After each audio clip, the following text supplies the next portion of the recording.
KR Patel ಹೇರನ್ Shetty ಅಂದ್ರೆ ಹಾಲಾಡಿಯ ಇದ್ದಾನ ಅಂದಿನ ಕಾಲದಲ್ಲಿ. ಅವರ ನೇತೃತ್ವದಲ್ಲಿ ವಿಜಯ ಬ್ಯಾಂಕಿನ ಅಂದಿನ ಚೇರ್ಮನ್ ಪೂಜ್ಯ ದಿವಂಗತ ಸುಂದರಂ ಶೆಟ್ಟಿ ಸುಧಾ ಬಂದಿದ್ದಾರೆ ಉದ್ಘಾಟನೆಗೆ. ಅವರ ಅಮೃತಾಸ್ತ್ರದಿಂದ ಈ ಪಂಚಾಯತ್ ಬಿಲ್ಡಿಂಗ್ ಅಲ್ಲಿ ವಿಜಯ ಬ್ಯಾಂಕ್ ಉದ್ಘಾಟನೆ ಆಯಿತು. ಬಹಳ ಒಂದು ಅದ್ದೂರಿಯ ಒಂದು ವಿಶೇಷವಾದ ಹಾಲಾಡಿ ಭವ್ಯ ಮೆರವಣಿಗೆಯ ಮೂಲಕ ಆ ಒಂದು ವಿಜಯ ಬ್ಯಾಂಕ್ ಕಟ್ಟಡ ಉದ್ಘಾಟನೆ ಆಯಿತು ಪಂಚಾಯತ್ ಬಿಲ್ಡಿಂಗ್ ಅಲ್ಲಿ. ಅವಾಗ ನಾನು SLC ಬ್ಯಾಂಕಿನ ಸರ್ವಾಂಗಣ ಕೆಲಸದಲ್ಲಿ ನಾನು ಸಹ ತೊಡಗಿಸಿಕೊಂಡಿದ್ದೇನೆ. SLC ಅಲ್ಲಿ ಇದ್ರು ಸಹ ಹೈಯೆಸ್ಟ್ ನಂಬರ್ ಆಫ್ ಅಕೌಂಟ್ಸ್ ಮಾಡಿದ್ದು SP ಅಕೌಂಟ್ ಎಲ್ಲ ಮಾಡಿದ್ದು ನಮ್ಮ ಮನೆಯಲ್ಲಿ. ನನ್ನ ಅಣ್ಣಂದಿರುವಾಗಿ ಇದರಲ್ಲಿ ಸಕ್ರಿಯವಾಗಿ ಪಾಲ್ಗೊಂಡಿದ್ದೆ. ತದನಂತರ 2006ನೇ ಇಸ್ವಿಯಲ್ಲಿ ವಿಜಯ ಬ್ಯಾಂಕ್ ಶಿಫ್ಟ್ ಆಯ್ತು. ಪಂಚಾಯತಿಯಿಂದ CK ಅನ್ವರ್ ಬಿಲ್ಡಿಂಗ್ಗೆ ಶಿಫ್ಟ್ ಆಯ್ತು. ಅದು ಯಾಕೆ ಶಿಫ್ಟ್ ಇಲ್ಲ? ಅದು ಯಾರೇ ಬಿಲ್ಡಿಂಗ್ ಕಟ್ಟಿಕೊಳ್ಳಿ ಬಾಡಿಗೆ ತಗೊಳ್ಳಿ, ಅದ್ರ ಬಗ್ಗೆ ಆಕ್ಷೇಪ ಇಲ್ಲ. ಅವ್ರು ಮಾಡ್ಬೇಕು ಇವ್ರು ಮಾಡ್ಬೇಕು ಪಂಚಾಯತಿ ಮಾಡ್ಬೇಕು ಅಂತ ಅದೇನು ಜಿಜ್ಞಾಸೆ ಇಲ್ಲ. ಅವ್ರು ಕಟ್ಟಿಕೊಟ್ಟಿದ್ದಾರೆ. ಅವತ್ತು ಪಂಚಾಯತ್ನಲ್ಲಿ ಯಾವಾಗ ಹಣ ಗೋಳಿ ಅಧ್ಯಕ್ಷರು ಈಗಿನಷ್ಟು ಹಣಕಾಸಿನ ವ್ಯವಸ್ಥೆ ಇರಲಿಲ್ಲ. ಅವರು ಹೆಲ್ಪ್ಲೆಸ್ ಆದ್ರು. ವಿಜಯ ಬ್ಯಾಂಕು ಕಾರಣಾಂತರದಿಂದ ಸ್ಥಳಾಂತರಗೊಂಡಿದೆ 2006. ಸರಿಸುಮಾರು 20 ವರ್ಷ ಆಯಿತು. 20 ವರ್ಷಗಳಲ್ಲಿ ಅದಕ್ಕೆ ಒಂದು ಸುಣ್ಣ ಬಣ್ಣ ಬಳಿಯಿಲ್ಲ. ಹೇಗಿತ್ತು ಹಾಗೆ ಉಂಟು. ನೀರಿನ ವ್ಯವಸ್ಥೆ ಸರಿ ಇಲ್ಲ, ಜನರೇಟರ್ ಇಲ್ಲ, ಮೇಲಕ್ಕಿಗೆ ಲಿಫ್ಟ್ ಇಲ್ಲ. ಮಳೆಗಾಲದಲ್ಲಿ ಅದು ಎಷ್ಟೋ ಜನ ಬಿದ್ದಿದ್ದಾರೆ. ಸೀನಿಯರ್ ಸಿಟಿಜನ್ ನಮ್ಮ ಕಲ್ಲಾಟೆ ಶೀಲಕ್ರಪ್ಪ ಸಂಜು ಹೆಗಡೆ ಒಂದಿನ ಬಿದ್ದವರು ಸೀದಾ ಪಂಚಾಯತಿ ಬಂದ್ರು. ಅವು ನಾನು ಅಧ್ಯಕ್ಷ. ಎಂತ ಮಾರ್ರೆ ನಿಮ್ ಪಂಚಾಯತ್ ಮಾರ್ರೆ, ಏನೂ ಪ್ರಯೋಜನ ಇಲ್ಲ. ಸುಳ್ಗಾರ ಬಿಲ್ಡಿಂಗ್ ಅಲ್ಲಿ ನೀವು ವಿಜಯ ಬ್ಯಾಂಕ್ ಮಾಡಿದಿರಿ, ನಾ ಬಿದ್ದೆ ಏನೋ ಕೊಂಡಿರಂತ ಆಗಿಲ್ಲ. ಒಂದು ಬ್ಯಾಂಕ್ ಶಿಫ್ಟ್ ಮಾಡಿದ್ದಾರೆ ಅಂತ ಸಂಜು ಹೆಗಡೆ ಅವರೀಗ ತೀರಿ ಹೋಗಿದ್ದಾರೆ. ಆಗ ನಮ್ಮ ಹತ್ರ ಹಣಕಾಸಿನ ವ್ಯವಸ್ಥೆ ಇಲ್ಲ, ಮಾಡ್ಲಿಕ್ಕೆ ಆಗುದಿಲ್ಲ.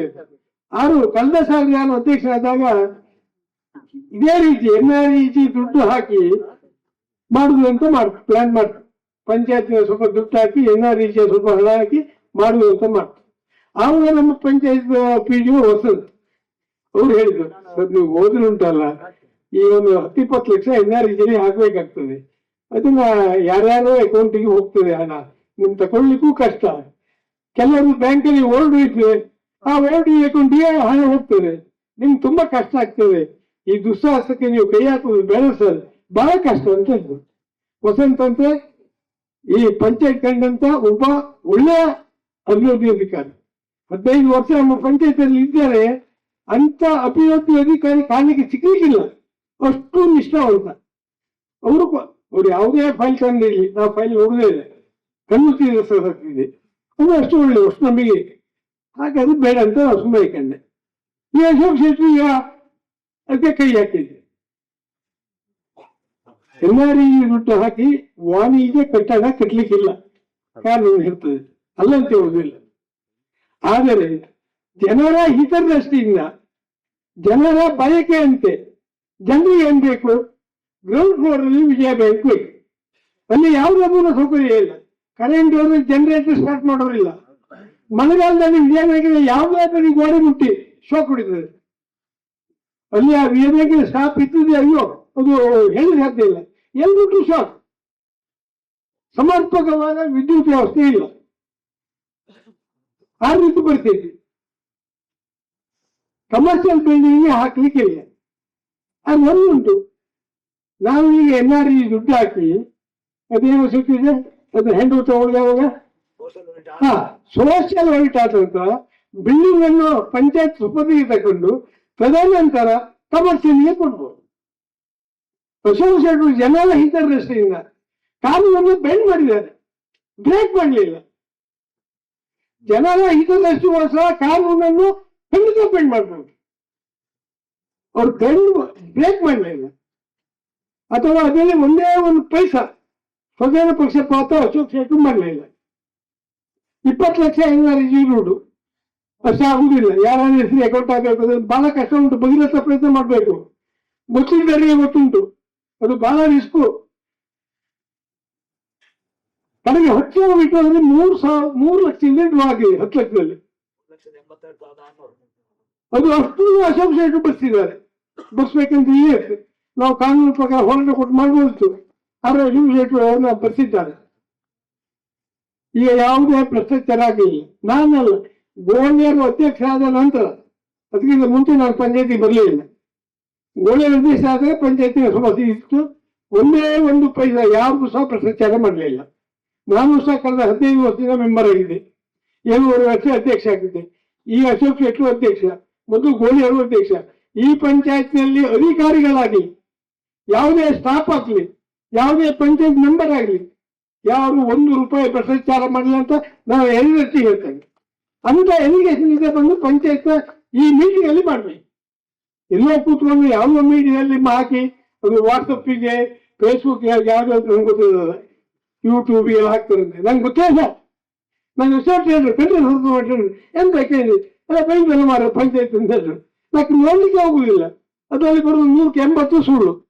ಆದ್ರಿಂದ ಈ ರೀತಿಯಾಗಿ ಹೋಯ್ತು. ಪಂಚಾಯತ್ನಲ್ಲಿ ಯಾವುದೇ ಭ್ರಷ್ಟಾಚಾರ ಇಲ್ಲ.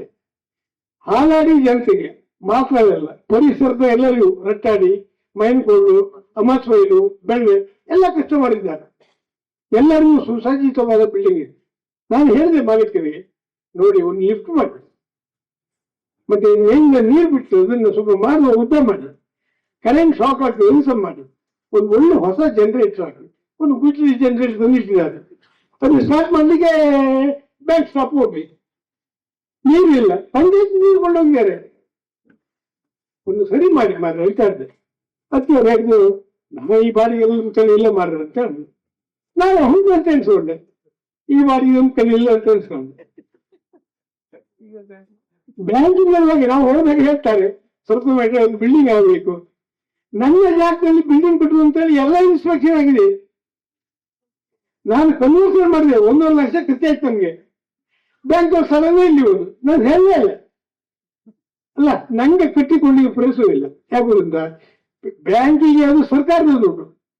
ನಾನು ಬಿಲ್ಡಿಂಗ್ ಕಟ್ಟು ನನ್ನ ದುಡ್ಡಲ್ಲಿ ಕಟ್ಟಬೇಕು. ಅವರಿಗೆ ಸ್ಟ್ರಾಂಗ್ ರೂಮ್ ಅದೆಲ್ಲ ಮಾಡಿ ಕೊಟ್ರೆ ಒಂದು 10-20 ಸಾವಿರ ರೂಪಾಯಿ ಬಾಡಿಗೆ ಕೊಡ್ತಾರೆ. ಅದೇ ನಾನು 1 ರೂಮ್ ಕಟ್ಟರೆ ಹಾಲಾಡಲಿ 15,000 ಬಾಡಿಗೆ ಹೋಗ್ತದೆ. ಸ್ಟ್ರಾಂಗ್ ರೂಮ್ ಬೆಳೆದು ಅದಕ್ಕೆ ಹಂಗಾದ್ರೆ ನಾ ಕಟ್ಟಿಕೊಟ್ರೆ ಪುರಸ್ಸು ಇಲ್ಲ. ಬ್ಯಾಂಕಿಗೆ ಬೇಕಾದ್ರೆ ಕಟ್ಟಿಕೊಡ್ತೆ. ಕಡಿಮೆ ಪಂಚಾಯತಿ ಬಂದು ಅದು ಹೇಳಿದೆ. ಮೊದಲು ಅದು ಪಂಚಾಯತಿಯಲ್ಲಿ ಇದೊಂದಿಗೆ ಹೋಗ್ತದೆ, ಅವರು ಇಂಟ್ರೆಸ್ಟ್ ಇಲ್ಲ.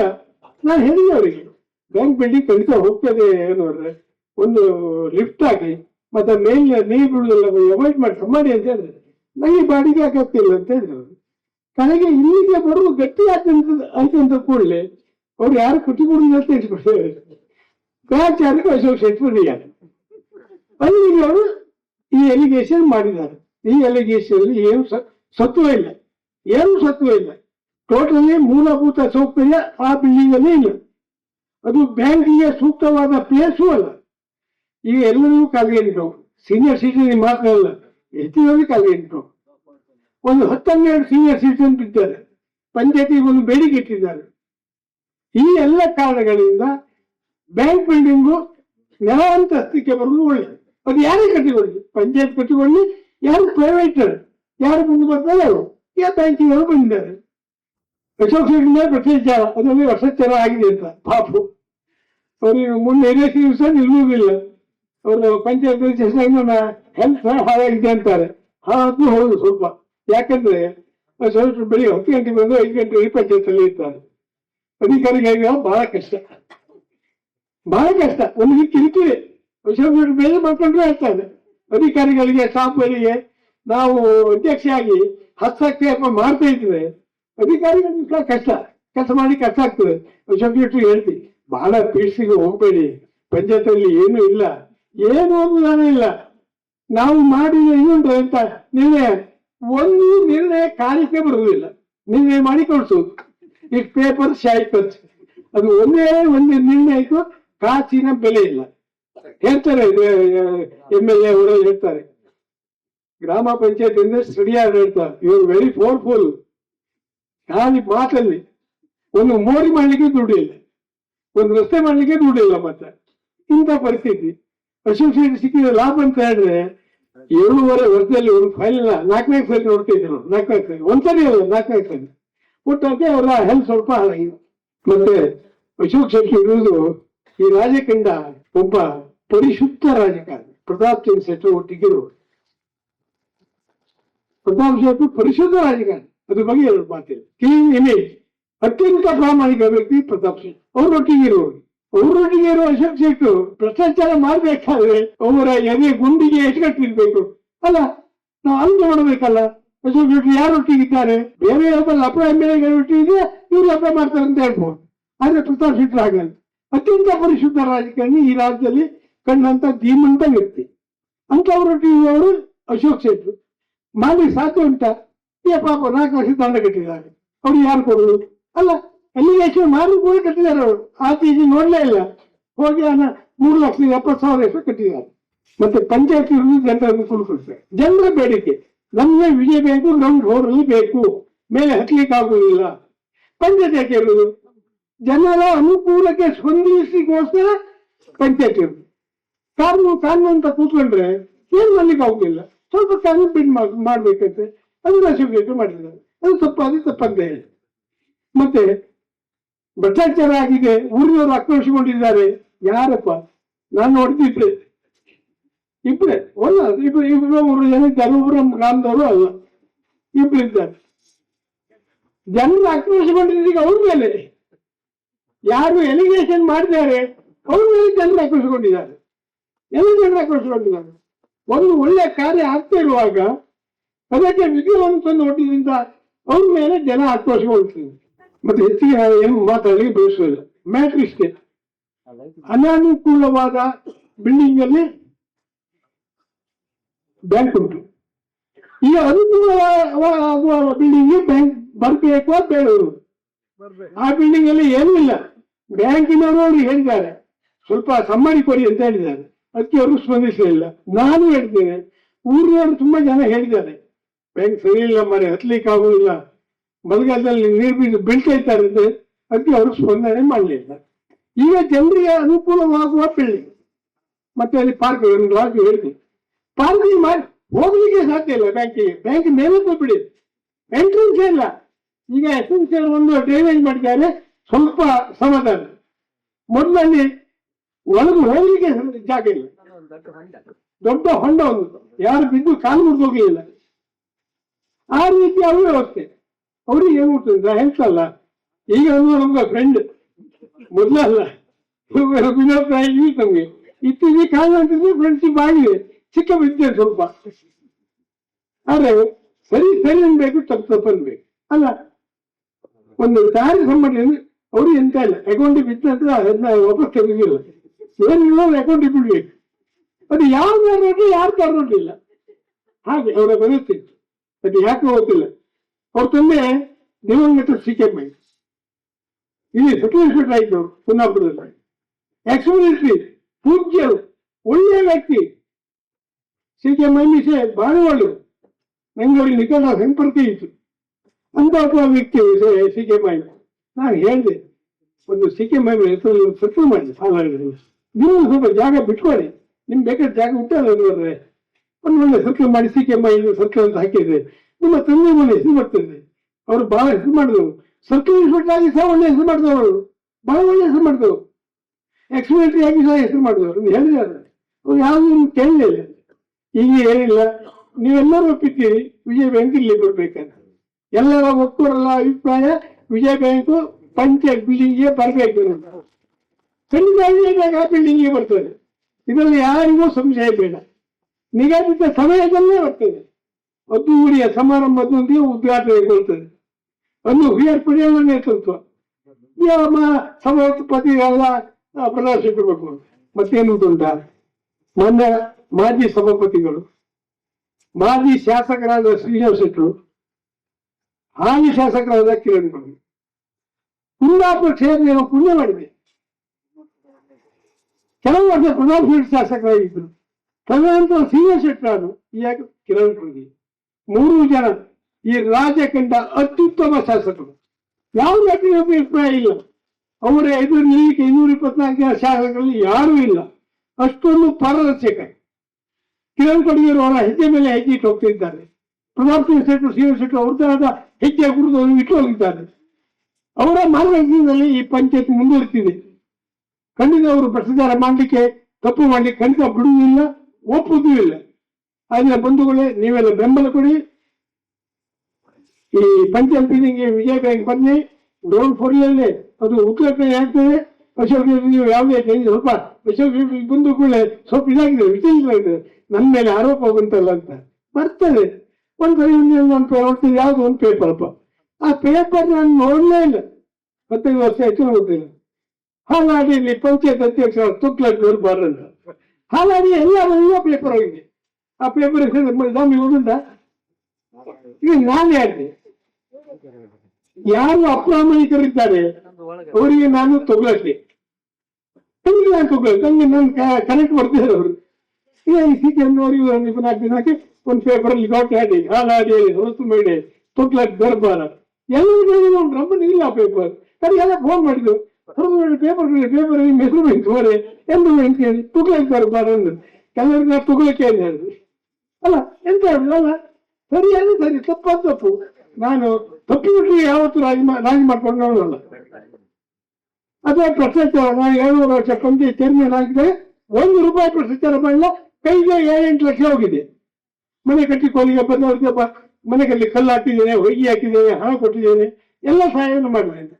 ಹಾಲಾಡಿ ಜನ ಹೋಗ್ತಾರೆ. ನಮ್ಮ ಪಂಚಾಯತ್ನ ಎಲ್ಲಾ ಸದಸ್ಯರು ಶ್ರಮಪಟ್ಟು ಕೆಲಸ ಮಾಡಿದ್ದಾರೆ. ಗುರುಪ್ರಸಾದ್ ಚಾನ ಯಾರೇ ಸಾಯಿ ಅಂತ ಸಂಸ್ಕಾರದಲ್ಲಿ ಅವರಿದ್ದಾರೆ. ಎಲ್ಲ ವ್ಯವಸ್ಥೆಯನ್ನು ಮಾಡ್ತಾರೆ, ಎಲ್ಲ ಕಟ್ಟಿಗೆ ಇಟ್ಟಿಗೆ ಎಲ್ಲ ವ್ಯವಸ್ಥೆಯನ್ನು ಮಾಡ್ತಾರೆ. ನಾವು ನಮ್ಮ ಯಾರೇ ಒಂದು ಮೆಂಬರ್ ಯಾರು 1 ರೂಪಾಯಿಯನ್ನು ಆಸೆ ಕೊಟ್ಟವರಲ್ಲ. ಮತ್ತೆ ಪಂಚಾಯತ್ನ ಇತಿಮಿತಿ ಉಂಟಲ್ಲ, ನಮ್ಮ ಮುಳ್ಳಿಯವರು ಹೇಳಿದ್ರು, ಈಗ ಬ್ಯಾಂಕ್ ಬಳ್ಳಿಯಿಂದ 25,000 ರೂಪಾಯಿ ಬರ್ತದೆ.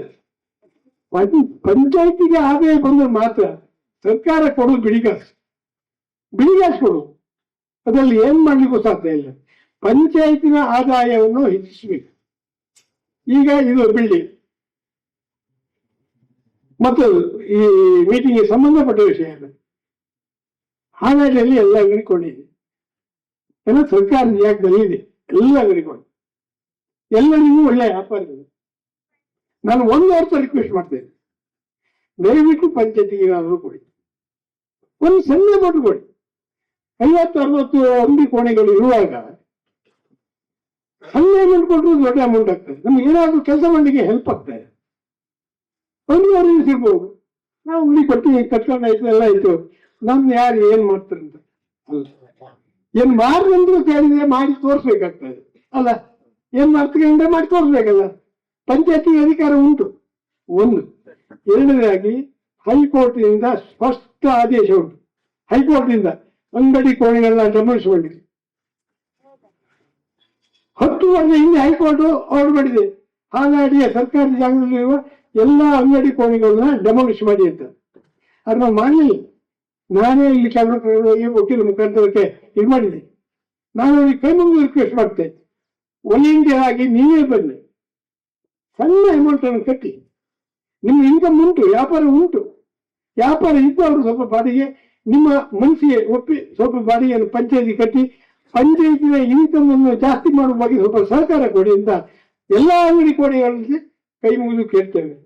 ಅಲ್ಲಿದ್ರೆ 1519 ಹೈಕೋರ್ಟಿನ ಆದೇಶ ಕಾರ್ಯಗತ ಮಾಡಬೇಕಾಗ್ತದೆ. PWಗೆ ನೀವು ಬರದೆ ಹೈಕೋರ್ಟ್ನ ಆದೇಶ ಉಂಟು ಯಾಕೆ ಸುಮ್ಮನೆ ಕೇಳಿದ್ರೆ PW